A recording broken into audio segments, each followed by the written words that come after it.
Dr. Scott Mandelker has received degrees in Buddhist studies from the Reuckert Institute in Boulder, Colorado, and also received a PhD. He has lived in a monastic order for a period of his early life.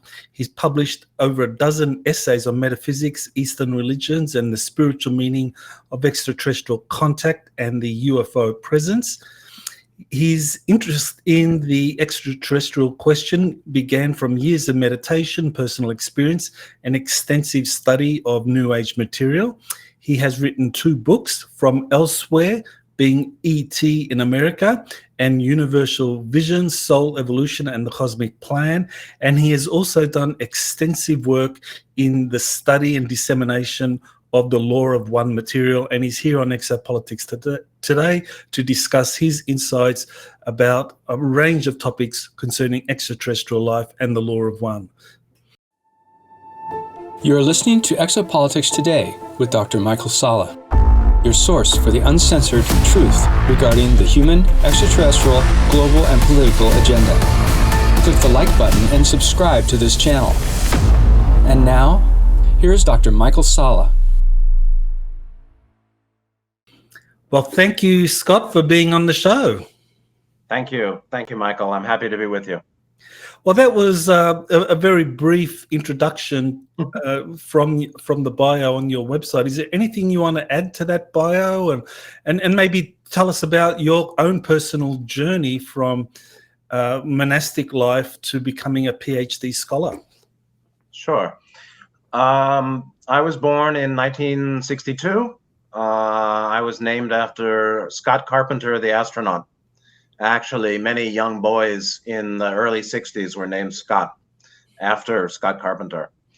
So I grew up in New York City, and I would say that I had a midlife crisis in my teenage years.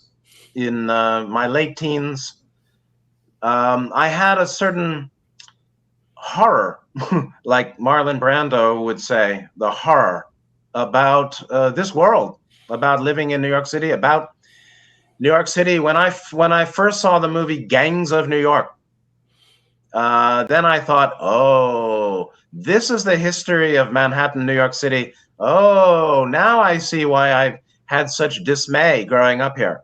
So I was very sensitive to consciousness. So around age 16, 15, I started studying Buddhism and Chinese Taoism, Tao Te Ching, I Ching, Chuang Tzu, Dhammapada, Patanjali Yoga Sutras. So yoga philosophy, Buddhism, hardcore, original Pali Buddhism. And, imagined that it would be, I romanticized being a wandering monk, which is kind of weird. There was nobody in my family Buddhist, and nobody was particularly religious. So when I hit 18, I went to Oberlin College and immediately had a kind of existential crisis. The schoolwork seemed completely irrelevant, and I was sort of consumed with a very traditional kind of Buddhist panic. The Buddhist panic is, oh my God, I'm going to die unenlightened.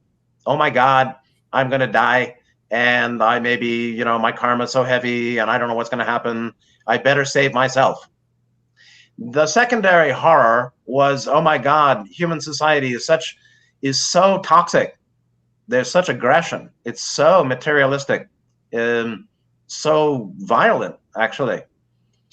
And the only thing that helped me was Buddhist meditation and study.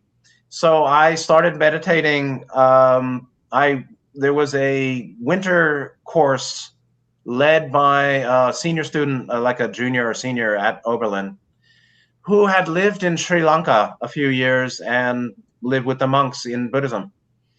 And he taught us original Buddhist philosophy, plus breath meditation. Breath meditation is the original practice that Gautama Buddha taught, and most of the monks were doing that. and most of the lay people. So I was never really committed to living this life as a monk. I would say from a very early age, I knew this wasn't my first lifetime. Before I was 15, it was very clear I knew this wasn't my first lifetime. So I think I came in with some greater access to past life understanding than is common. So I started meditation at 18, and then there was this sort of bifurcation where going to college, getting a degree, getting a job, getting married, having a family, getting a job, having a house, all this seemed empty. I didn't appreciate what it could be. There's nothing wrong with this. It depends on how you do it. But at that time, I was very black and white. And so I did a lot of meditation from 18 to 20 in Japanese Zen monastery upstate New York called Daibosatsu Zendo, Rinzai Zen, a very harsh tradition.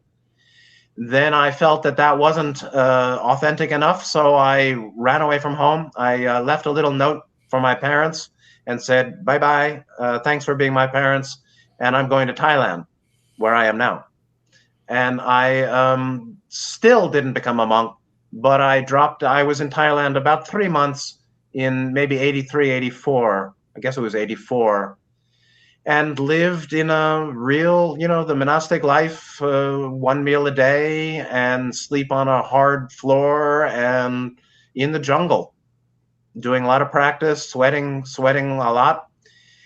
And at a certain point, I had a breakthrough, or my pain and angst sort of went away. And then I felt I could come back to the US, and it's not a matter of where I am, but how I am. And so I came back, and then I eventually went to Naropa Institute, got a BA in Buddhist Studies, because that was the only thing important to me, sort of transformation, self-transformation, learning. And at that time, I was not thinking counseling or writing or teaching. I was thinking what's important to me, and it was further study and further practice, and that was at Naropa. But I was only 25 years old when I finished. So it took me 7 years to get my BA. And I ended up with a BA in Buddhist Studies from Naropa in 87. And then I went to CIIS, California Institute of Integral Studies, started by a student of Sri Aurobindo. So you can see, a very intensive study practice of Eastern religion, Buddhism, Advaita Vedanta yoga, not particularly Hatha yoga, the gestures, not the physical yoga, but what Patanjali taught, Ashtanga yoga, which is really the roots of meditation in Buddhism too. They're very compatible. And then at Naropa Institute, I discovered the raw material. And the raw material was channeled from 81 to 84. And actually, 81 to 84 was when I was in the depths of practice. So while Jim and Carla and Don were doing, their own self-sacrifice to receive 106 sessions of the raw material, I was in the US at temples and in Asia a bit, doing a lot of practice, going through hell and getting out of hell and clearing some bad karma. So, but for me, finding or discovering the raw material about 1987, 88, just a few years after it was received, was a major support for my understanding and integration and work for the rest of my life. And so, because what I found is that the raw material explains in other words, with complementary concept, the essence of Buddhist path and even Buddhist cosmology, as well as how to go through personal healing and balance. So I did many since then. like what you referred to, my talks on the Law of One on YouTube channel, about, I don't know, 220 talks. It took me a couple of years to finish session by session commentary. But the raw material, to me, stands out as a superior, undistorted message. And I had already had out-of-body experiences, by that time. And so, which I don't talk about much because it's private, it's personal. Yeah, I've come across quite a few people that have engaged with the raw material. And even though it all happened over 40 years ago now, it's still considered to be a classic and very relevant to modern times. And so that kind of brings in this timeless quality to it. So, yeah, well, what is it in particular about the Law of One that makes it this? I'll put it another way. What is it about the kind of methodology that Carla Reuckert and Don Elkins did in generating the Law of One material that makes it timeless? Well, I don't think it's the methodology that they established to receive the contact that in and of itself supports its value. However, of course, as you're referring, they were extremely rigorous in their metaphysical or spiritual preparation for every contact. They did ritual, they did meditation, they were meticulous also in the way they were as a triad, as a little community, what became LNL Research. They understood that maintaining the contact depended on maintaining a certain purity of consciousness. Purity in this sense just means outside of greed, aggression, fear, selfishness, deception. So, right speech, right action. They understood that their moral development and their moral conduct was essential to maintaining the contact. And Ra said that too. Ra said, there's certain questions we can't answer. Ra is not a guy. Ra is the name of a group. And they wouldn't answer certain questions because they felt they would lose the contact with Don and Carla, or the contact through Carla. They called it a narrow band transmission. And to me, it's everything it claims to be. To me, there's an extremely high level of intelligence coming out, coming through, higher than the whole LNL group and myself. Okay, their use of language puts off many people. Of course, it's not easy. So you can say they're trying to be difficult. You can say they're trying to mystify, but actually, highly intelligent people or highly intelligent teachers are extremely careful. Even Carlos Castaneda in the Don Juan books talked about meticulousness, the importance of being meticulous. And Ra talked about that too. And any Buddhist master would say that too. Very sensitive and conscious of how I think and how I speak and how I act.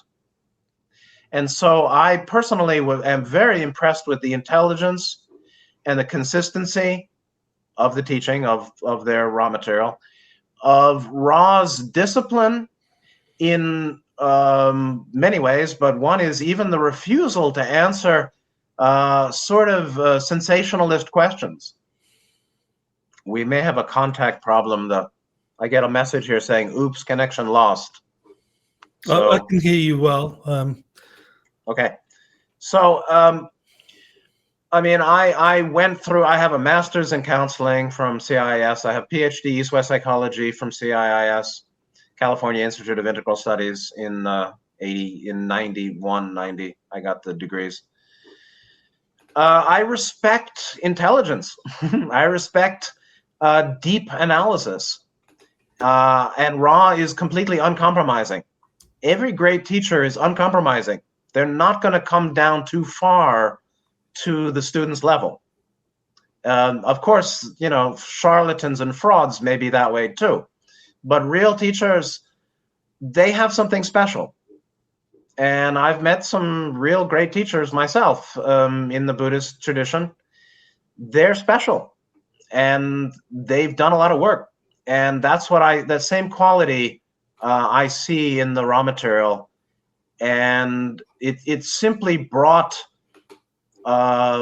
it supported for me an integration of my own awareness of multidimensionality and my own origins as a wanderer, along with the importance of personal healing and getting through our wounding, so I went into psychology. Psychology is critical. One should not do a spiritual bypass and neglect the personal, or avoid and deny and be dishonest with one's pain. One needs to heal one's pain. So I appreciate their perspective greatly. Mm-hmm. Well, one of the things that really impressed me, and I think continues to be a very high standard, is the kind of ethical framework that the law of one material presents in understanding evolution, human life, extraterrestrial life, and they distinguish between service to self, service to other, and service to all. So you want to explain those different ethical categories and how they apply? Well, there are really only two that they provided: service to self, service to other. I myself actually reframed service to other as service to all. Some people over the years have asked me, if I don't do what somebody's asking and I go to sleep early, am I doing service to self? No. So service to other, I think, is not ideal, because it doesn't understand that the spirit of service to other is heart chakra and honesty. Love, wisdom, and compassion, as the Buddhist would say. So we're really talking about right-hand path, left-hand path. In Hinduism, Vedanta, it was discussed long ago. Two paths: right-hand path, left-hand path. And I was surprised and appreciative that Ra could, draw on their understanding of cosmology to explain this notion of two paths. So the idea is that it's abstruse. That long ago, the creator of 7-dimensional octaves, or the creators, did not have such a thing called a veil, V-E-I-L. There was no veil in the mind, meaning there were souls in third density, human level, self-conscious, up from the animals, or invested from higher dimensional, being, without any veil in third density. There still was a subconscious, but everything they wanted to know, or the essentials of reality, were obvious to them. Unity, God, or plan, or purpose, multidimensionality, karmic law, everything like that was very clear. The problem was, or what Ra said, the logoi at that time felt the problem was that souls were not getting out of third density fast enough. They were kind of apathetic, because they had a sense of self, and they had a pretty clear awareness of multidimensionality and unity. And, all is light, love, all is God, all is the one. They knew it, but they hadn't actually transformed their being much. And so they didn't make great effort to get out of third density. And so the teaching, Ra saying that at some point the logoi discovered, let's put this veil, or let's thicken the barrier. It's basically a kind of membrane between the conscious, subconscious. Like, personal psychology is mainly subconscious. The logoi made it more difficult to be aware of unity and true nature and creation, multidimensionality. They basically set up a challenge for souls in third density. And the result of that was two paths, meaning beings could evolve to fourth density, to the next density, without love. And that's a very complex metaphysics and pranic energy, circle energy circulation. To get from root chakra to crown chakra, bypassing the heart chakra, is a difficult piece of work. But the idea is that the negative, so-called negative ET, is on that service to self path. Therefore, and we see humans on Earth, the human leadership, and if you know about solar system history, we see more negative path activity or service to self, left-hand path, with the planets Maldek and Mars and their history, according to Ra and other sources.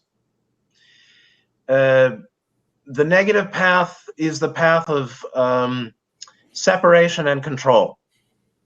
They actually, in some sense, get good karma, or for us, on a positive path of service to all or other, the path of love and unity. If we get stuck in anger or violence, there's a karmic load.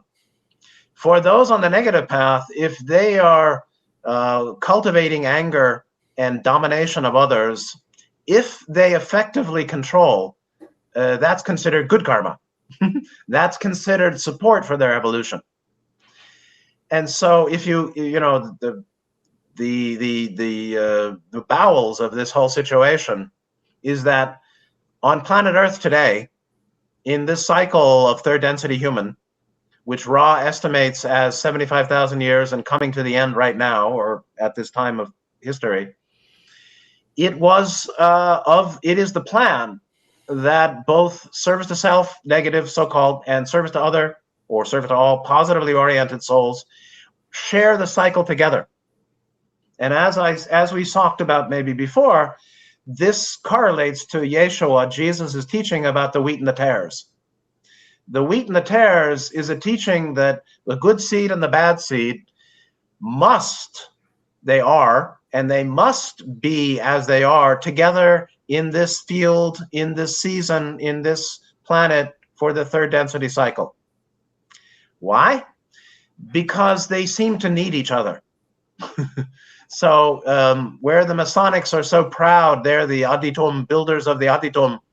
Yeah, to some degree, as far as I can tell, the positively oriented souls on planet Earth benefit from the materialist focus of the negatives, in the sense that it gives them a catalyst to develop their mind, their intellect. However, of course, there's a huge degree of control, and it's kind of a messy situation on the planet today. The wheat and the tares, which are positively oriented, negatively oriented souls, they're not good or bad. You know, some people say, don't say negative or positive, that's judgmental. Well, if I say the basketball player is 7 feet tall and the horse riding jockey is 5 feet tall, I didn't say anybody's good or bad. I said one guy is tall and the other guy is short. That's not good or bad. That's called a measurement. So we should be careful about, anti-intellectualism. Judgmentalism is a problem. Ra said, and I agree, self is a being of infinite worth. The true nature of all beings is Logos, is Godhead. All is one, right? Course in Miracles even said, there's only one of us here. Yeah, true. So this is unity. So anyway, the two paths established, it's a kind of game. The two paths are established because the Logoi felt that evolution was too slow for third density unveiled souls. Okay, so now what I think we have here on planet Earth is the far end of the bell curve regarding distortion, relative distortion of 3D collectives in this galaxy. Here, with a thick veil and a lot of negative influence, we have a very heavy density of distortion in mind. And that's a big problem. And that's one reason wanderers come to the planet. Can you explain how the percentages work? The Ra material talks about, in order to ascend from third density to fourth density, in service to other, you need to reach 51% of consciousness that's rooted in service to other. And if you want to ascend on the negative polarity path, the service to self path, you need to have 95% consciousness of just being focused on yourself, kind of like a psychopath. It's yeah, yeah. It's a rough qualitative analysis or measurement that is more useful for its implications than the numbers themselves. 51% service to other. Basically, we're really talking about green. It's very, very helpful to have a basic understanding of the 7 chakras, particularly Ra's take on the 7 chakras, which supports other perspectives like Hindu and yoga philosophy. However, it's a bit different. I have a whole series on healing and balance, and I go into the 7 chakras, the chakra theory from Ra.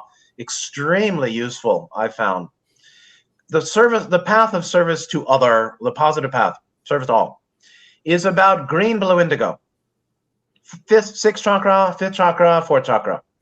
If you really understand the nature of 4th chakra, 5th chakra, 6th chakra, you move right along on the positive path. The negative path, and so what it really means is that 51% is an implication that one needs to be just a little bit more committed to universal values than personal selfish preference. One needs to be just a little bit more seriously committed to universal values, which means learning, growing, helping. I want to learn, I want to grow, I want to help. If one is just a bit more committed to that than stuck in the personal or personal sensual pleasure or seeking material gain or social enjoyment, what Ra used the terms anonymity, distraction, and sleep, saying much of humanity is stuck in anonymity, distraction, and sleep. So 51% means just a little bit more of my time I reject anonymity, distraction, and sleep in favor of what? Fellowship, focused intention, and seeking to learn and grow. That's 51%, positive path. Then 95% service to self really means, however, if you're on the negative path, which is just it's an ontological matter. Beings are on the positive path, whether they like it or not. They're on the negative path, whether they like it or not. It's just the way it is, based on higher self. Like Raw material talked about Aleister Crowley, right? Aleister Crowley, nobody would say he's a positive, friendly fellow. He's not much committed to love and wisdom, or maybe some people would believe that, but I don't think so. Ra said this being is positive at base, meaning at the higher self level, essentially, he's a positively oriented soul who got into some very heavy negative black magic and negative activity. And so, like Hitler, big trouble after death. Big trouble after death. But 95% STO or STS, service self, basically means for one on the negative path, they have to be fully committed. They have to be seriously disciplined. They can't take it easy. They have to work and double down on work. The work of controlling their own emotional conditions, controlling their own physical conditions, and strategizing to control other people and groups by manipulation, by deceit, by force, by violence, by threat. And there's where we see psychopathy, sociopathy, personality disorders such as narcissism, schizoid tendency, all sorts of things like that, because it's necessary to have the lower chakras blocked. For us on the positive path, we need to heal and balance, which means unblock second chakra, third chakra, fourth chakra. For them, they need to keep them blocked. And that's very difficult to make contact with intelligent infinity, or from root to crown, to make a certain kundalini energy circuit that allows harvest, that allows graduation on the negative path without heart chakra in play, with a second chakra, a third chakra, a fourth chakra blockage. Very difficult to get from root to crown while second and third and fourth chakras are blocked. So they go 1, 5, 6, 7. 1, 5, 6, 7. So Ra talks about negative use of wisdom. Your camera is frozen there in a grimace. Oh, so no, it seems to be working for me. So yeah, maybe it'll, on my side, it's focus. Yeah. It's frozen. Anyway, I think that it is. Ra talked about 3 guys that harvested early to 40 negative in the cycle, meaning 3D cycle. Taras Bulba, a Central Asian that may be a real guy or a fictional, it's not clear. And then Rasputin and Genghis Khan. And they talk about Rasputin and Genghis Khan as completely one-pointed in their commitment to power and power over other and domination and control. Genghis Khan was a mass murderer and slaughterer, but a smart guy. Rasputin was an expert manipulator and doing black magic. And so 95% basically indicates just how difficult it is to harvest to 40 negative on the negative path, or to go from root chakra to crown chakra, which is opening a certain capacity for light. That capacity to receive light is what enables one to graduate to the next density. It's the capacity to receive and transmit light. That is the measure of harvestability. And on the negative path, it's very difficult. And that's why very few will harvest. And that's another problem for the Logos as well. Yeah. So you have 2 paths, the STO and the STS path. And the STO, if you don't make that 51% threshold, then you don't ascend to 4th density. And similarly, in the service to self path, if you don't make that 95% level, you don't graduate to 4th density. So what happens to them at harvest time? Do they just be sent off to another planet and repeat the whole thing again? Yeah, it's called reincarnation. It's called interplanetary reincarnation. Nobody told the humans that reincarnation is interdimensional and interplanetary. So it's this is associated with what Ra called the 3-way split. 3-way split. Right-hand path, left-hand path, repeat the density. So this is, the great winnowing. This is the wheat and the tares, the separation of the wheat and the chaff. At the end of the cycle, those that are capable of withstanding the light, the love light of 4th density, positive, will stay on the planet. That's the new age, the kingdom of heaven on earth, the meek inheriting the earth. And the word meek is also a terrible translation for the Greek original, which doesn't mean meek at all. The Greek original is praus, which means well-trained war horse. Not the meek inherit the earth, the well-trained war horses inherit the earth. And those that are 95% or super evil, trillionaire class at the top of the pyramid, up there, eyes wide shut kind of stuff, they would go 40 negative. But that's a very small number. And the majority, I would say 85%, perhaps. I estimate harvest of human beings. Harvest is not the Grim Reaper, okay? It's a Christian term that Ra picked up on because Carla was familiar with it. That's all. It's not the Grim Reaper harvesting souls, as some little minds may think. It's just a term for soul graduation, because Ra said the planets offer Progressive cycles for experiential use. It's very intelligent raw material. Progressive cycles for experiential use. Planets grow and evolve. Souls grow and evolve. Every planet goes through, or most planets will go through 7 density cycles, 7 cycles of 7 densities. Earth is activated 1, 2, 3 now. After dimensional shift, it's 1, 2, 3, 4. And those that are centered in love and somewhat developed in wisdom, but basically committed to learning, growing, helping, harmlessness, service to other, being kind, being friendly, trying not to make trouble, right speech, right action, will inherit the earth and, establish the new 4th density civilization, the new age. And the majority, however, will repeat. My sense is that the repeating numbers are probably 7 to 14%. Or, I'm sorry, the graduation number, 7 to 14.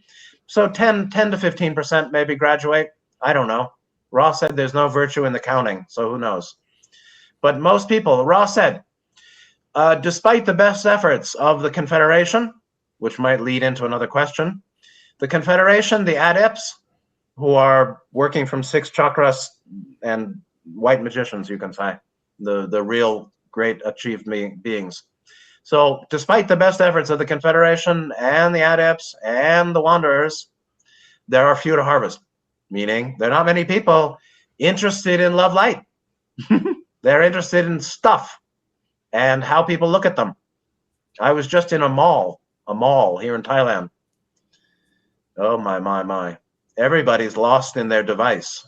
Everybody is goy. They're, I mean, 2-year-olds, 3-year-olds, 5-year-olds are going hypnotized. Yeah. Maybe the logos is, this is a very abstract thing, but it seems in some way that the logos has had a finger tipped on the scale. There's been a finger on the scale on the negative side in this cycle, meaning negatives have been able to get away with a lot of stuff and do a lot of stuff in this cycle on Earth. Maybe the logos is allowing them to prepare a slave population for 3D repeater souls on other planets in the future. Pretty bitter, but how bitter we feel at the terrible pain and suffering and injustice and stupidity and pain, the trauma of planet Earth and humanity. The more we understand the metaphysics, the less it'll cut us. It'll be a dull pain, less a cutting pain. Mm-hmm. Ross said, for a large percentage, they said something like a significant percentage or a large percentage of all progression, meaning soul evolution, among your peoples, meaning human on Earth, goes by way of traumatic catalyst. So you've got a lot of souls on this planet that have gotten themselves looped into a karmic cycle of generating trauma for themselves. Terrible. And that's because of, they're just not, they can't be honest and kindly to self and other sufficiently. It's a lack of honesty and kind-hearted goodwill. Mm-hmm. So I would think that the vast majority of the folks here will repeat their density, of course, on other planets. So can you describe, what are the differences between 3rd density, 4th density, 5th density, and even higher densities? Can I explain all the differences between all the densities? Yeah, well, those ones that are most pertinent to us at this moment. Well, the densities are, time and space coordinates for the development of consciousness associated with the relevant pertinent chakra. So 3rd density requires sufficient development of 3rd chakra, which means unblocking of 3rd chakra. And 4th and 5th and 6th density are, dimensional matrices of illusory time-space for beings to develop fully qualities of 4th and 5th and 6th chakra. 4th chakra of course, relates to love. But what is love? What is love? I did so many talks on what is love. It's easy to say, basically the way I understand it, there's love as intense like. I love ice cream. There's love as deep interpersonal affection. I love you. There's love as need. I love you. I need you. There's love as unconditional caring, harmlessness, sensitivity to others' pain, compassion. Love is compassion. And then there's love as unconditional acceptance. A little different. Unconditional acceptance is the essence of green ray. For humans, for sure. If we're talking about healing and balance, if we're talking about learning and growing, if we're talking about personal development from wounding to healing, dealing with our emotional angst, we've got to develop green ray. But green ray doesn't mean I love ice cream or I love you or I'm a happy fellow. It means I'm willing to learn unconditional acceptance. Now, that doesn't mean I let people beat me up or take advantage of me. Unconditional acceptance is not the end of the path. Unconditional acceptance is just green ray. So with wisdom, fifth ray, we actually learn discernment, where I can accept reality as it is, but I need to understand it really well. And actually, I don't understand it very well. Of course, I don't know anything. I know very little. You know very little. Nobody should think that they're profoundly learned or profoundly finished in learning. Not. There's much more that we don't know than we do know. And even concept is illusory too, Concept is illusory. So fifth ray is about, Ra talks about knowing the personal, being able to express the personal verbally, knowing other people, and being able to receive communication from them. Fifth ray pertains to the ears, throat chakra. It's sometimes called Vishuddhi, or Vishuddhi is a Sanskrit word for fifth chakra, which also translates as purification. While love on the positive path for us, for healing and balance, for service to all, love, of course, is essential. But love as harmlessness, and love as caring, and love as unconditional acceptance, particularly of my pain and my, wherever I feel guilt and shame, regret, remorse, my bad habits, my bad history, what I feel guilty about, what I feel ashamed about, what I hate myself for, where I've hated you and where I blame everybody. All that has to be healed by open heart, unconditional acceptance. That doesn't mean we like it. Love is not like, and perfect doesn't mean good. Perfect means just and fair and according to law. The creation is perfect in that it's lawful, all that occurs. And love doesn't mean I like it. Love just means I accept that it is, it has a right to be. That it is, it has a right to be.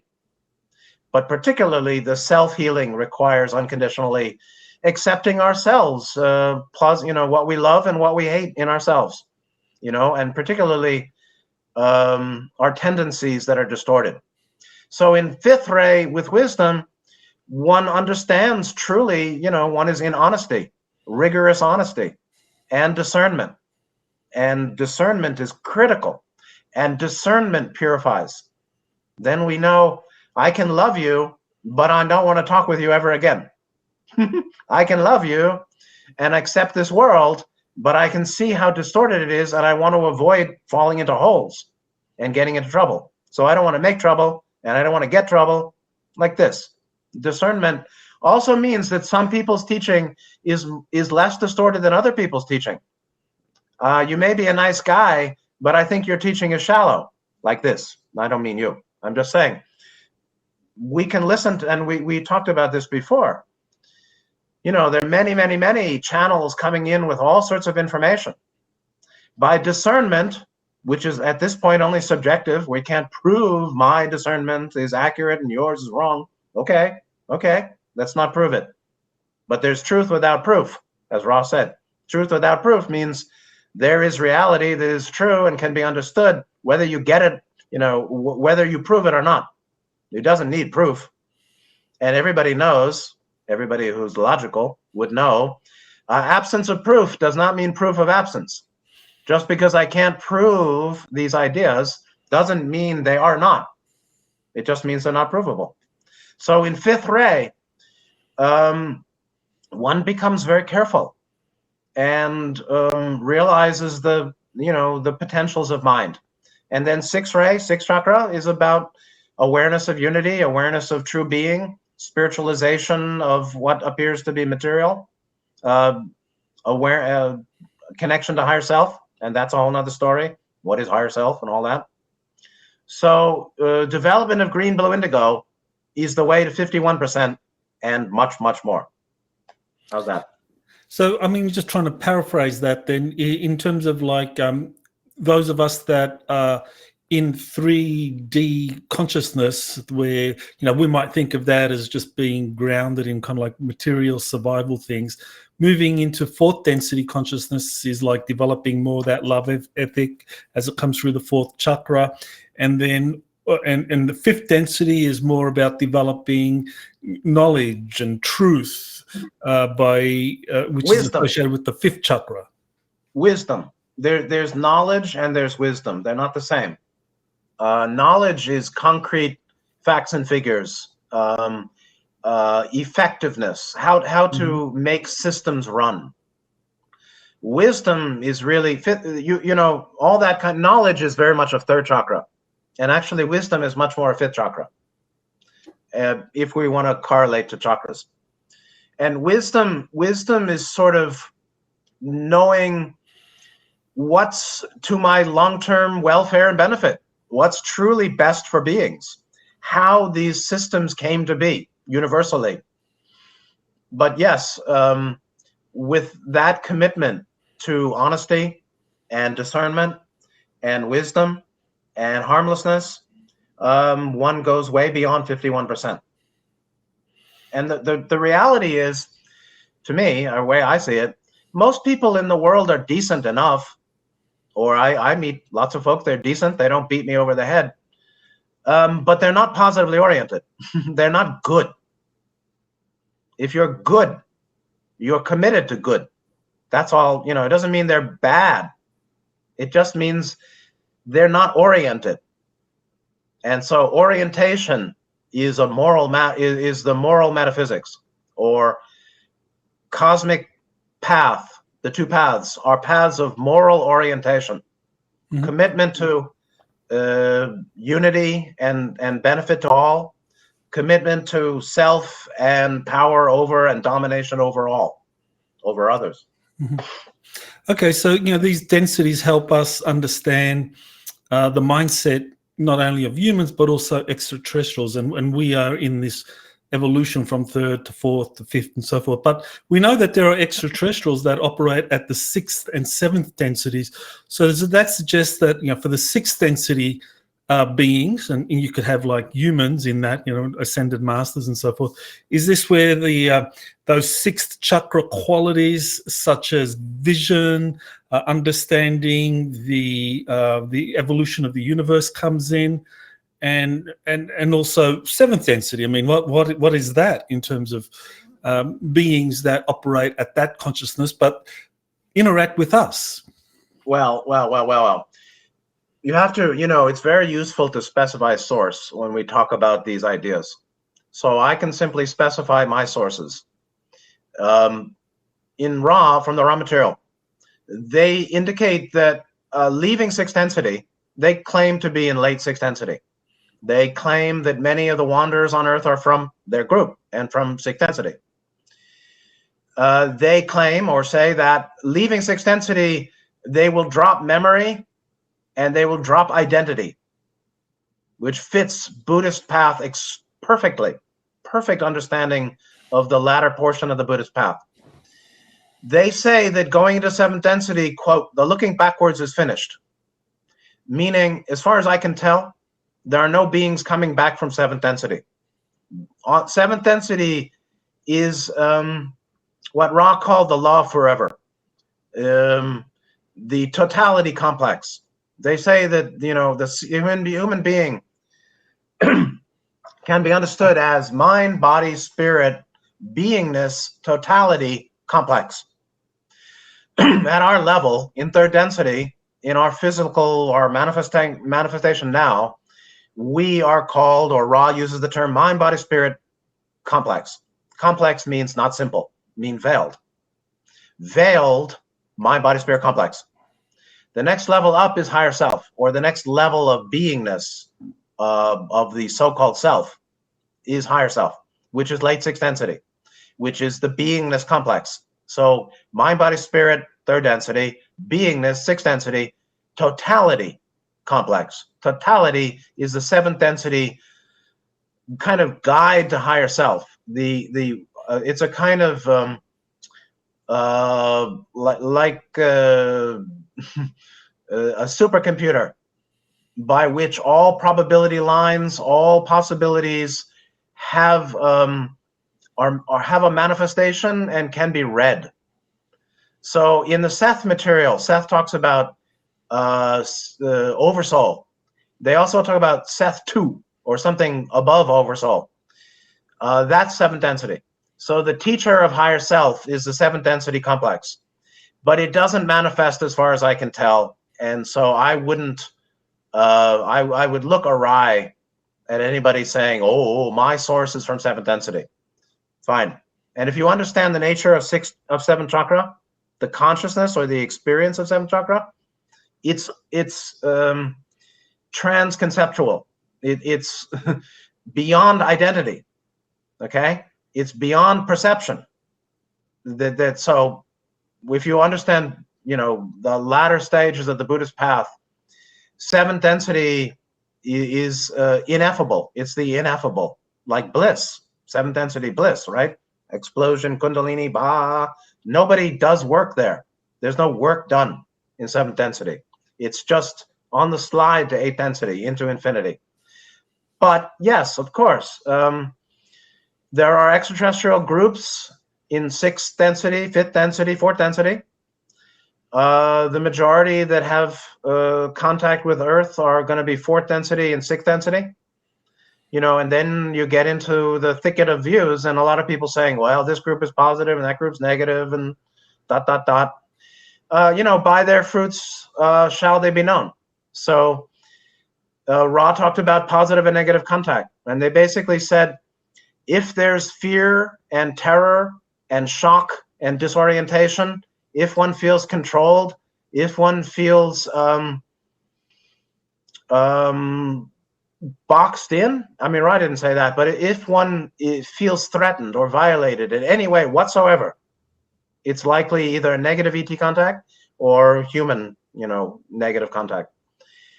Meanwhile, the hallmarks of positive contact are good cheer, good feeling, friendly feeling, like meeting a beloved. Nothing scary, nothing challenging, nothing upsetting, nothing confusing, and demanding nothing. Demanding nothing. Higher density positive beings don't need anything from Earth. They would hope we evolve. They'd prefer not that we blow up the planet or humans blow up the planet, but they don't need us, you know. Personally, I mean, it's my claim, it's my belief. I've had many contacts with positive beings and negative beings. They're very easy to discern.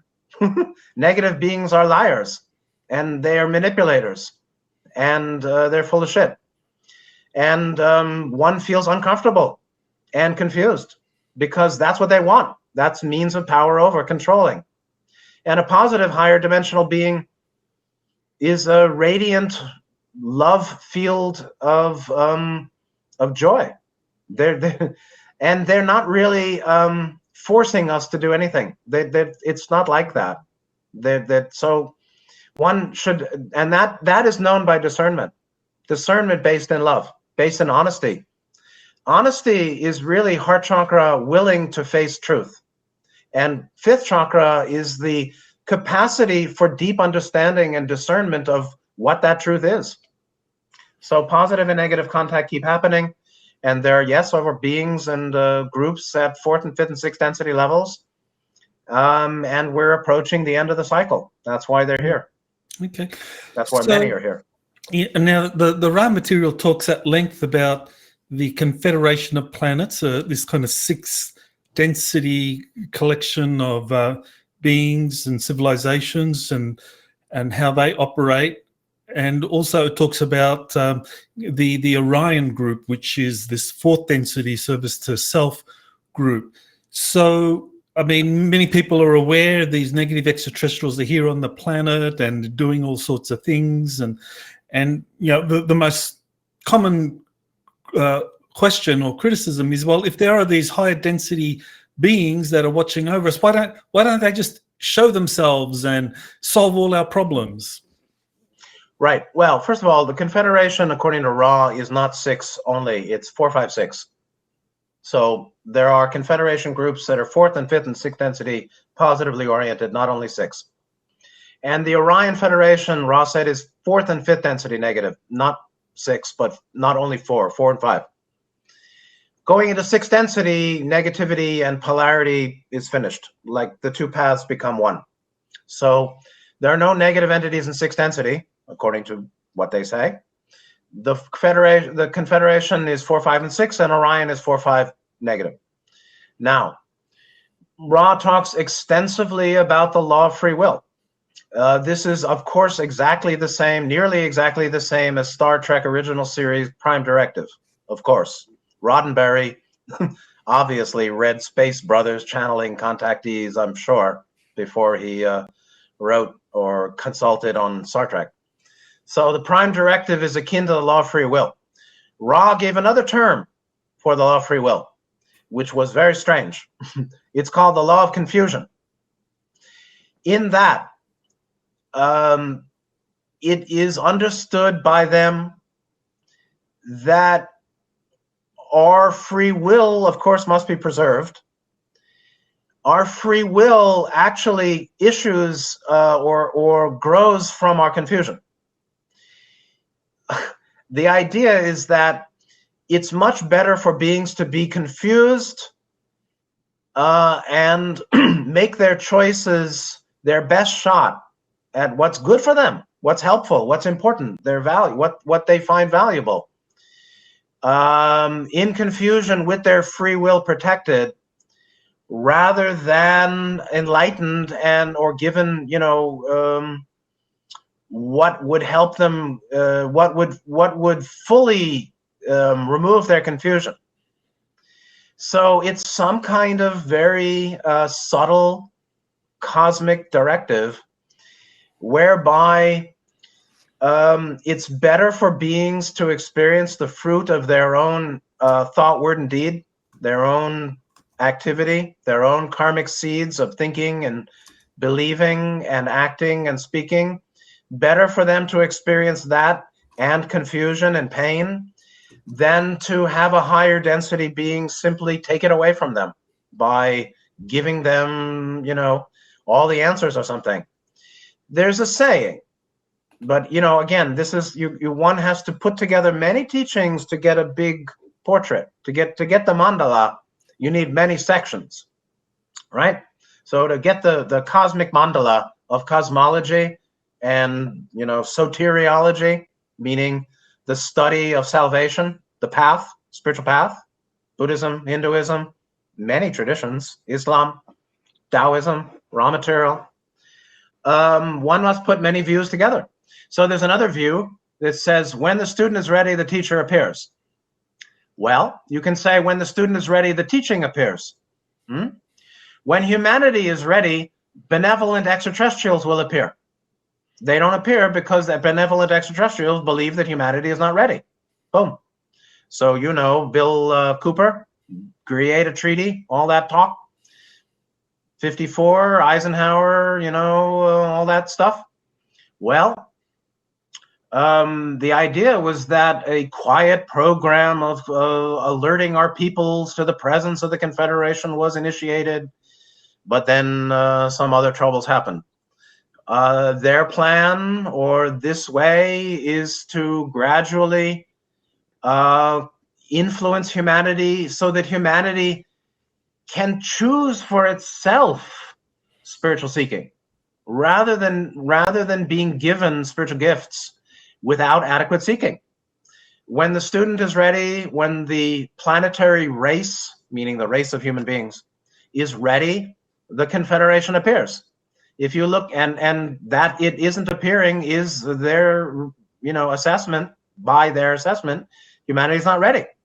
I mean, look at what happens when humanity gets the gifts of technology, right? Ross said that Nikola, not the Musk situation, real Tesla, Nikola Tesla, was a wanderer who came in bringing technology to help humanity have more free time, so that free energy, would remove the need for working for money to pay for energy and this and that, to pay for the stuff of life that requires energy to produce. And look what's happened with Tesla Technologies and Scalar and ... So my sense is that you may be ready, I may be ready, I may be able to, receive a great teaching and not hurt myself. But I think we underestimate the destructiveness and the immaturity and the danger of humanity, and the danger of giving them something, teachings of light and technology that they didn't earn, that they didn't earn. You have to earn the gifts on the path. The teacher is, when the student's ready, the teachers appear. The student made a lot of effort, to get him or herself ready. The teacher appears because the student has gone through hell, because they're seriously committed to their own transformation. Then the teacher appears, the teaching appears, positive ET appears, and all sorts of grace and blessing is available that way. Well, I know this is something that was actually kind of like corroborated by an Israeli professor, brigadier general, who said that Donald Trump was in communication with an organization called the Galactic Federation, and that they told him back in 2020, during his first administration, that the planet wasn't ready yet for disclosure. I mean, you can say, well, where there's human disclosure and there is, the open presentation, visitation, communication with extraterrestrial intelligence for all to see. They're not the same. So human disclosure is a political, messy matter handled by negatives on Earth. The presentation of the Confederation, the saints come marching in, like that. When the saints come marching in, meaning higher dimensional benevolent beings are in the heavens for all to see, or walking amongst, or whatever, depends on human consciousness, of course. The vast majority of people don't care, okay? The vast majority of people, we talked about this in the pre-interview discussion, the NPC meme. I don't think that there are there are some robots and things going on here. Yeah, that's true too. There's a lot of shit going on here. But when people say, oh, he's NPC, she's NPC, you're just talking about a soul that hasn't established independent thought. Like in the movie They Live, no independent thought is one of the subliminal messages. Most people are not committed to independent thought. Because of that, the Confederation won't come in until it's absolutely necessary, at 0 hour, if at all. I don't know. I'm not on the decision-making committee. As for human disclosure, governmental disclosure, I mean, I don't really see any good, honest people in the polity, in the governments, in the large organizations of any nation on earth, in all the institutions, in all the governments, in all the socially powerful organizations of earth. I hardly see any seriously committed, positively oriented people. I see positively oriented people all the time, but not with mid-level or upper-level social power and wealth and position and privilege. Okay. So if that's where disclosure is going to come from, I wouldn't expect truth. Okay, now in your book, your first book, From Elsewhere, Being E.T. in America, you talk about wanderers and walk-ins. So can you describe who they are and what percentage of the population are walk-ins and wanderers? Well, again, there's raw and what they say, and there's what I also have come to believe over many years of working with people and my own experiences and this and that. In the raw material, in the early 80s, they estimated that wanderers, they said something like 60 or 65 million wanderers. If we work from, at that time, a population of, I don't know what, was it 4 billion? Was it 6 billion? I think it was 1.5%. So if that's, I don't know what the billion number, my mind is a little off mathematics now. They said 1.5%. That would, or they said 60 million, 65 million. In the book From Elsewhere, my first book, which was the PhD dissertation, I estimated 100 million, whatever. So I would say, 80, 100 million. There are channelings that come up with all sorts of other ideas. Fine. In terms of walk-ins, I think it's very rare. The walk-in is a soul exchange in midlife. Could be in childhood, could be in adulthood. Ross seemed to indicate that Abraham Lincoln, in the middle of the presidency, had a walk-in because Mr. Lincoln was just too depressed and couldn't get through it all. And so another soul came in and took up the mantle and carried the baton. I think walk-ins are very rare. But I would say, from my understanding, I go with what I trust, and I'm careful about speculation. Even though you can say I trust speculation. Raw material is not provable. So 60 million, 100 million, whatever. It's nothing more than 1 or 2%, which means out of 100 people, maybe 1 or 2 or 3. That's it.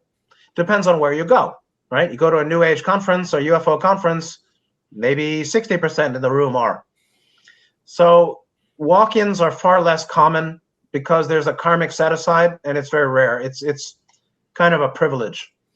And wanderers are souls that have agreed to take the veil and lose home dimensional consciousness. Ross said that wanderers become completely the creature of third density in mind and body, not spirit. The spirit complex is of 6th chakra. So the degree to which mind, body, 5th chakra, 1st chakra, can interface with 6th chakra represents the degree to which the wanderer can access higher dimensional and home dimensional energy, which could come out as information or teaching or wisdom. It can come out as just pure love. It can come out as awareness in cities and things like that. So that was my first book about wanderers. And basically I had a direct contact experience, what I thought was, in the mid-'80s at Monroe Institute, doing a HemiSync gateway program, and met my group, or members of my group. And it was 100% positive, 100% transformative, joyous, and I've had other contacts over the years. So to me, I believe I can tell the difference between a psychological dream, a hallucination, and an out-of-body experience. They're different. So. Okay. And the modern vernacular now is starseed. That's not modern. That was used by Brad Steiger in the 80s and 90s. Okay. It's old.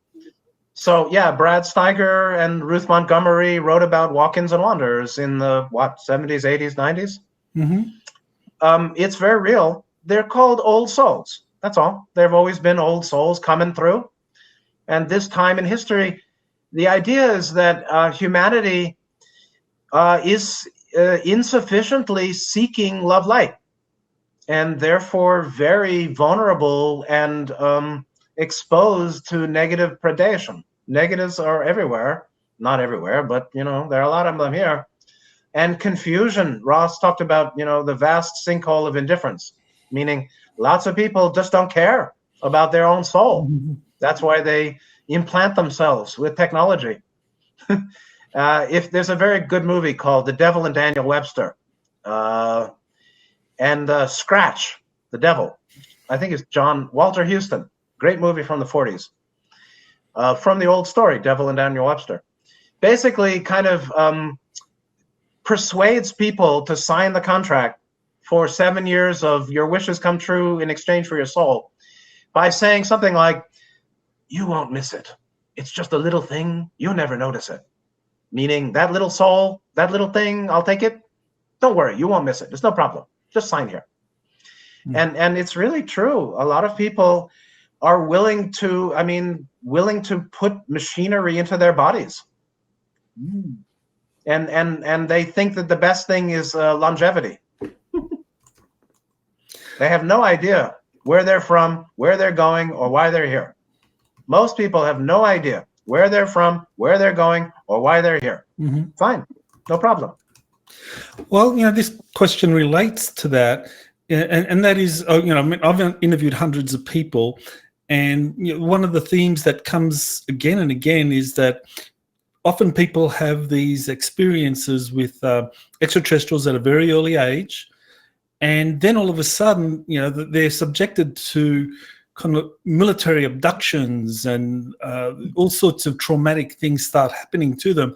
And that kind of raises the question, does technology exist by the Dark Ones, by the Cabal, the Illuminati, to track star seeds, to intercept them at an early age and traumatize them to such a degree that only a few survive into adulthood and are able to do their work? That's a negative lie. That's a negative bullshit. Based on truth, they lie. They lie, they live. Yes. As far as I mean, it's all opinion without proof available. But yes, I think the negatives here are tracking wanderers. They're assisted by Orion, of course, right? The negative humans work with 4D negative. That's the capstone on the pyramid, And so working with 4D negative, 3D negative human leadership, yes, tracks wanderers. And yes, will make trouble for them as much as they can. But there is something called karma, And to say that all wanderers get that is not true. To say that most wanderers get that is not true. The negatives lie and lie and lie, okay? And one of the greatest lies or purposes of their lying is to keep people in fear. Stephen Biko, B-I-K-O, a wanderer, I'd say, from South Africa or Africa in the 60s, a kind of revolutionary and freedom fighter fellow. He said, the greatest tool in the hands of the oppressor is the mind of the oppressed. The greatest tool in the hand of the oppressor is the mind of the oppressed. So the negatives do much work by mental manipulation. And I think that it's a manipulative lie to say that all wanderers are subjected to trauma-based mind control and nearly none of them come into adulthood with clarity. No, I would say some of them have that and most of them don't. However, yes, they're tracked. And yes, Ross said, wanderers are high priority targets for Orion. Of course, indeed. Of course, it's true. Yeah. So it's a dangerous place. I've had very heavy troubles in the past, which I don't talk about. Okay. All right. So there's nuances there in terms of how they track and how they interfere. And nuances are critical. The devil's in the detail. Nuances are critical, meaning if you think that all wanderers are traumatized from an early age by abduction, it's not true. If you think that there's some kind of a control grid, a etheric grid that prevents people from enlightenment or from contact with higher self, is not true. Not true at all. Mm-hmm. I know lots of folks who've done lots of spiritual practice and activated sixth chakra as well as spiritual abilities. Mm-hmm. They're not blocked. They've done it. However, yes, of course, there's a lot of control. And yes, of course, there's abduction. And yes, of course, lots of people are targets, of course. Mm-hmm. But that doesn't mean everybody. And actually, it depends on the karmic load. There are some wanderers like Mr. Magoo that come through this and almost get smashed, and they're fine again and again and again, like Mr. Magoo. They're almost whacked, but they're okay because this ain't their first rodeo, and they have help. Mm-hmm. The power of positive is far, far greater than the power of negative in the universe. It's just on this planet, in this cycle, at this time, negativity is given relative free rein. Mm-hmm. Just because it's part of the plan. And that's a very heavy plan, which to understand why, I'd say you have to understand the history of the solar system, Mars and Maldek, at least understand it from the raw material. If you want to go into other sources, take a look. But the raw material is worth consulting in their view of solar system history, as you know. Well, I think that's something that we definitely want to explore, is the history of the solar system, Maldek and the souls from Maldek and how they relate to the Earth and Mars and so forth. And I know the raw material talked a lot about that. So, before we finish up, I mean, I do have one question. Who is Yahweh, and how does he relate to the Confederation of Planets, or not? A long, messy story. Well, as far as I can tell, first of all, Ra said that there was a Confederation group responsible for transferring the Martians, or associated with the transfer of the Martians to Earth 75,000 years ago. Mars had a civilization, of course. They blew themselves up, obviously. And Ra said they came here, as many do. In many ways, you can consider this 3D cycle to some degree as a Martian colony, just like Mars could be considered a Maldek colony.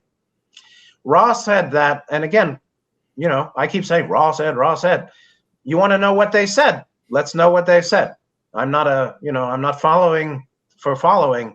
I want to be honest and give them credit, because they speak more clearly than most people I listen to. So they said that a Confederation group named Yahweh did genetic modification on the incoming Martians. That genetic modification was to help them, learn the lessons of third density, which is to learn the ways of love and understanding, heart chakra. Ra said that intervention was considered infringement by other guardians or by other helpers in the Confederation. Thus began the quarantine of planet Earth, which is a partial quarantine, obviously. Then Ra said that the people that the Yahweh Confederation, I think it's a sixth density group, sixth density Confederation Yahweh worked on these Martian incoming transferees that later they settled in the Middle East, became the people of the Old Testament. And Ra said that Yahweh was in touch with Moshe, and there was a split where originally Yahweh, in touch with Moses, gave essential universal teachings on love and virtue and faith and sanctity and morality. However, Ra said that at a certain point, the calling of Moshe's people for specific guidance, basically political, so that they could become dominant over the other groups in the region, led to Moses changing the nature of his calling and thus losing the original contact with Confederation Yahweh and getting Orion, who said, yeah, I'm Yahweh, no problem. I am the one, I'm a jealous God, Yahweh. Believe me, I'm Yahweh. And I'll smite your enemies, and you'll smite your enemies and kill them all, and you're chosen and holy, and we need holy war. And Ra said that from that point forward, the false Yahweh, meaning Orion 40 negative, having co-opted the Yahweh name in the communications with Moshe, with Moses, established, they said, serious inroads were made from that point forward. The serious inroads are basically the beginning of, relatively pure, undiluted service of self negativity in humanity from that time 3,500 years ago. And that was particularly the notion of holy war, which we see in every group all over the planet. Everybody part of a group killing other groups say we're holy and our war is just. And that's how the humans kill each other. Mm-hmm. So the concept of the chosen ones, is that part of this kind of like negative or imposter Yahweh kind of stirring up the war? It's complicated. It's complicated. The group of Martians that came in could be said to truly be chosen by Confederation Yahweh for that genetic modification. They were chosen for that. Which entails massive responsibility to virtue, which some people in their community today will say, yes, we're chosen to be seriously virtuous, seriously moral and ethical and harmless and beneficent and harming no one. That's what it means to be chosen to lead in virtue and self-sacrifice and sanctity and humility and modesty and true spirituality centered in the heart. That was what the original choosing was for, not supremacy and domination. And so it's the idea is there's a true Yahweh and a false Yahweh. The true is Confederation 6 density Yahweh that did choose the Martians that later became Hebrews, perhaps. I mean, the Martians are not Hebrews, right? But they did settle in the Middle East according to what Ra said. So I see the notion of chosen in line with the, what would be the Torah Jews who are not Zionist Jews, who follow the Old Testament and the Ten Commandments and moral codes. I don't know. I'm not going to vouchsafe for their morality, but their understanding is too, they feel they were chosen demanding virtue, demanding them to remain virtuous and ethical and self-offering to all humanity to help all together. But any notion of superiority in elite is a negative notion, of course. Okay, so just to kind of like better understand this, so there's a genuine Yahweh and an imposter Yahweh, that Moses was working with this positive or Yahweh, 6th density being associated with the Confederation of Planets. But it's a confederation group, not a guy. It's a group. Ra's a group, Yahweh's a group, Pleiadians are a group. These are groups. Okay, all right, so it's a group. Okay, so then the imposter Yahweh, this is the group associated with kind of like instilling in the canon of the early Israelites all those passages in Deuteronomy and so forth, which is all about, go out and slaughter the Hittites and the Anakim and slaughter their women and children and animals and so forth. Just that kind of genocide. That is the imposter Yahweh group. And yeah, it's the false Yahweh. The true Yahweh is Confederation 6th density group, a group, one of them. And the real, the false is Orion masquerading. And basically, it's like, as you said, the Old Testament, some people would say Yahweh is schizophrenic. At some point, he's talking about chastising the Hebrews because of their immorality, and the other times he's talking about wanton slaughter of everyone and their donkeys. So, it's not the same entity. It's like crop circles and cattle mutilation are not done by the same entity. abduction and the raw material are not done by the same orientation of entity. There is benevolent and there's non-benevolent, and it's very useful to grapple with that issue and understand that it's not a matter of judgmentalism. It's a matter of I call them as I see them. And some people are oriented this way and some souls are oriented that way. But yes, that's why in the Old Testament you see Yahweh, the same word Yahweh, commanding, ruthless slaughter over here, and then talking about love and chastising wrongdoers in their community over on the other place. Same. Okay. Well, we'll pick this up the next time we do an interview where we go into the history of our solar system and Mandelker and so forth. So for now, Scott, any final words you want to share before we finish up? No, not so many. I mean, I don't have anything off that. I mean, I appreciate your asking me, deep, frank questions. I think the wanderers, most of the people that would be listening, there are two groups of listeners. One are wanderers and the other one are intel agents and those that are in the black communities, black lack of love, not skin color. We love you all. What's that? I said, we love you all, regardless. We love you all. You're all one.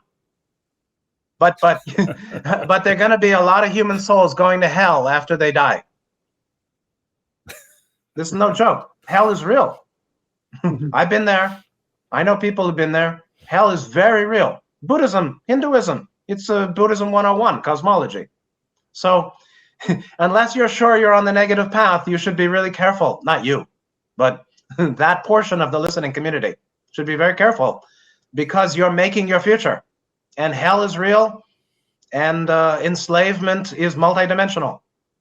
It's not a good thing. And then for the wanderers who are listening, have faith and don't forget who you are. But you're not, I'm a wanderer. This is one, Ross said, self is a being of infinite worth. And you're not living in a material universe, you're dancing thoughts. Fits perfectly with Buddhist and Hindu cosmology and philosophy. We need to accept that this is a very hard place to live.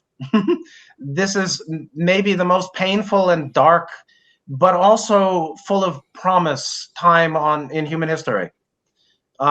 So be good to yourself and, take care of yourself.